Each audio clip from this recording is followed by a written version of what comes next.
Show that you are. Fire locks. 1, 2.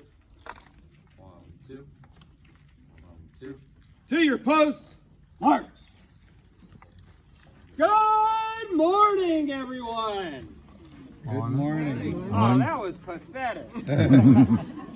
I even ordered up this beautiful weather for you guys to enjoy. Let's try that again. Good morning, everyone. Good morning. That's more like it. That's the sound of 1776 right there. That sound of enthusiasm. I love it. All right. Well, we here represent a guard of soldiers at Ticonderoga in the summer of 1776. Soldiers from Pennsylvania. Soldiers like this soldier here in that brown coat with the green facings from the 1st Pennsylvania Battalion. And soldiers from the 4th Pennsylvania Battalion under Colonel Anthony Wayne. Soldiers in these blue coats with the white facings. Now also here alongside these Pennsylvanian soldiers in 1776 were soldiers from New England. Soldiers like this soldier here to my left, as well as the soldier down on the far right.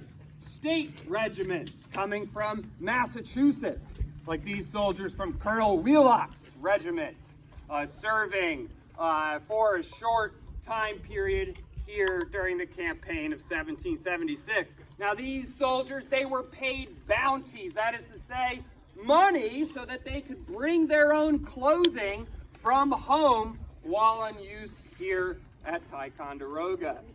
Now also here joining us is the full regimental drums and fifes of the 4th Pennsylvania Battalion.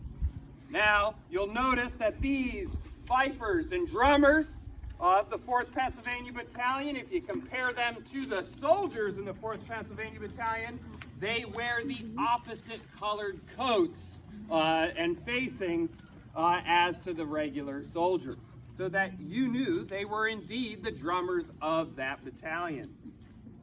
Now, these soldiers from the 4th Pennsylvania Battalion, they're going to be issued cartridge boxes and horns and bayonets fit for their gun. And soldiers from Massachusetts, from those state regiments, they're going to be paid bounties to bring shot bags and shot pouches, as well as their own weapons from home. Like this weapon here, a fowling piece, used for shooting what? Birds, right? Fowl. So this indeed is a hunting gun, but of course could be pressed into military service, paid a bounty to bring that along with you as well.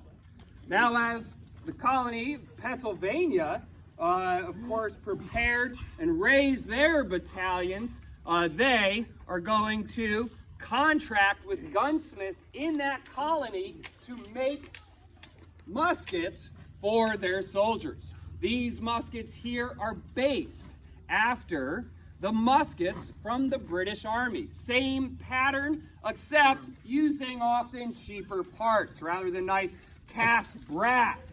You might see sheet brass in the place, or recycled pieces from old guns left over from the French and Indian War. Now, old weapons were also used. Weapons actually captured just that year from British regiments who were captured during the invasion of Canada from 1775 into the spring of 1776.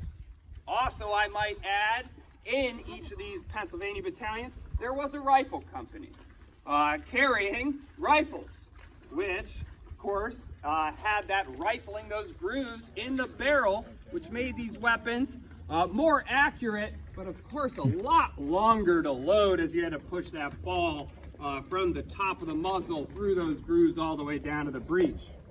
Now, no matter the difference of these muskets and the rifle, they all function the same way.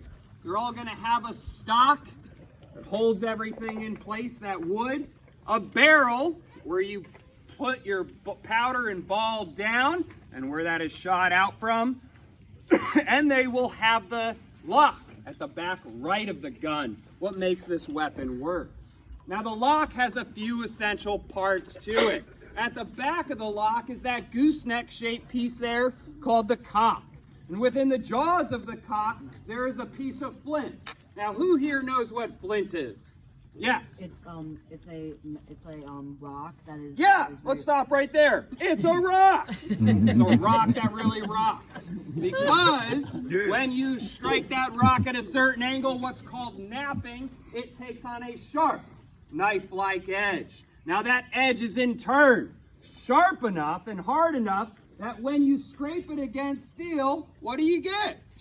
Sparks. So in front of that cock with that flint, we have this L-shaped piece there called the hammer, which is mostly made of iron but has steel welded to the face of it so that when you bring these weapons to their full cock position, now resting all the tension on a spring inside the lock, held in check only by the trigger, and you pull that trigger back, the flint strikes forward into the hammer, throwing it open, but at the same time creating your shower of sparks. Sparks, which land down into this sugar spoon looking piece there called the pan. In that pan will be a priming charge of powder which will ignite. Upon contact with those sparks, that ignition then travels through a hole drilled in the side of the barrel called the touch hole, igniting the main charge that you pour down the barrel, pushing the musket ball right on out the end of this weapon. That's how these weapons work. But how is a soldier here at Ticonderoga going to load their weapons? If you were, say, this strapping lad from Massachusetts with their fowling piece, well, if you were to go out hunting or to shoot maybe some critters trying to get in your corn crib, well, you grab your fowling piece and you load everything separate from a powder horn. You take out your powder horn, you remove your stopper from that horn. You pull out a powder measure. You measure out the appropriate powder to that shot that you're going to fire. You pour that down the barrel. Put that measure away. Then you're going to have to grab a little bit of wadding. Maybe it's a little bit of tow or a little bit of felt cut into discs. You put that on top of the muzzle, ram that down. Then you grab out your measure again. You grab a shot flask and you pour your bird shot or buckshot or whatever you're shooting into that measure, measuring it out, pouring that down the barrel. Take another wad, place that on top, ram it all back down on top of the powder at the breech of the gun, and then you take your powder horn out once more, you prime your pan, and you're ready to blow away whatever's eating your corn in your corn crib. What's the problem with that, though, in military service? It takes way too long. So, these soldiers will be equipped here at Ticonderoga with paper cartridges that they hold in their cartridge boxes or pouches on their hips. These paper cartridges were made at a new artillery laboratory being constructed over on Mount Independence. Now, this paper cartridge would have at the bottom of it 3 pea-sized lead balls called buckshot. Above that, a ball fit for the musket, each cartridge marked with the caliber of the gun that it's fit for. Above that, enough powder to prime and load the weapon, all wrapped up in this paper tube that also is your wadding. Now, you've all seen enough war movies by now. What's the first thing we got to do to start loading with this paper cartridge? Rip it open. Bite it open. Yeah, that's right. We're going to tear that cartridge open with our teeth. We're going to prime our pan. We're going to shut the pan, pass the weapon about. We're going to pour the rest of the powder, the paper, the bullet, the buckshot all down the barrel, draw out our ramrod, ram everything down to the breech of the musket, return that rammer back into the loops under the stock. Now, a trained soldier can do this and take an aimed shot in 3 to 4 shots a minute, so about 10 to 15 seconds. That's one soldier. What's better, though, than one soldier? 2 soldiers. 2 soldiers. You're a realist, aren't you? All right. What's better than 2 soldiers? 100 soldiers, and so on and so forth. And we can get up to maybe a full battalion strength, roughly about 500 men. Let's think for a second. We're not here at Fort Ticonderoga, but we're up on the old heights of Carillon where that bloody battle happened in the previous French war.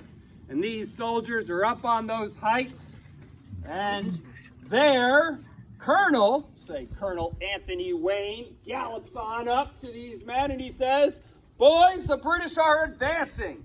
Here is our plan. I want you to stand wherever you feel like it and shoot somewhere in that direction towards them." Now, what is the obvious problem with this plan? Go ahead, shout it out.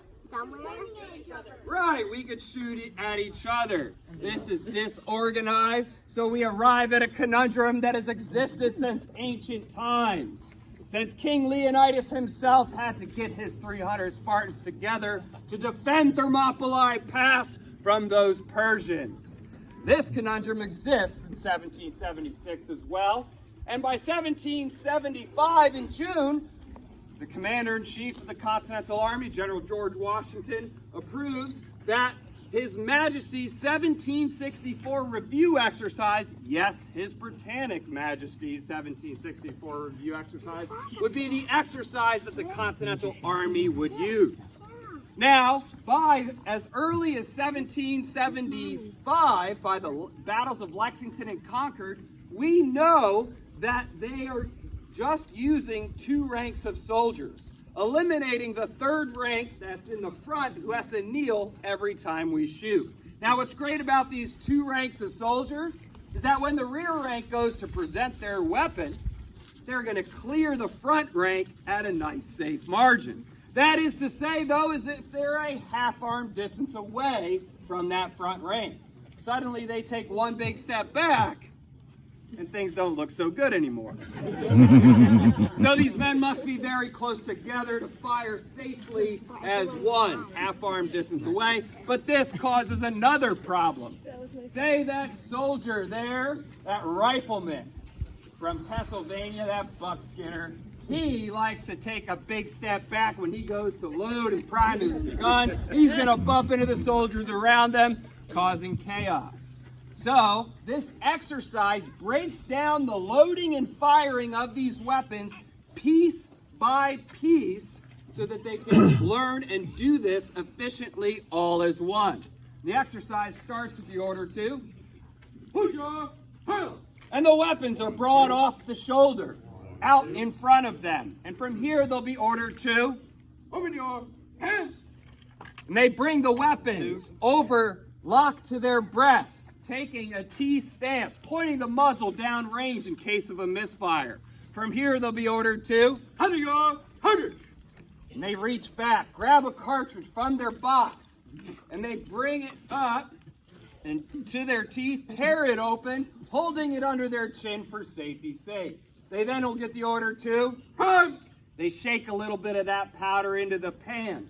They shut the cartridge closed, placing their remaining fingers behind the hammer so they can then shut your hands, close that priming charge in place, and they bring the weapon across their body, holding the cartridge next to the muzzle so that they can then cartridge, pouring the rest of that powder down the barrel, the bullet, the buckshot, everything, and they break their rammers free so that they can then draw your hammer.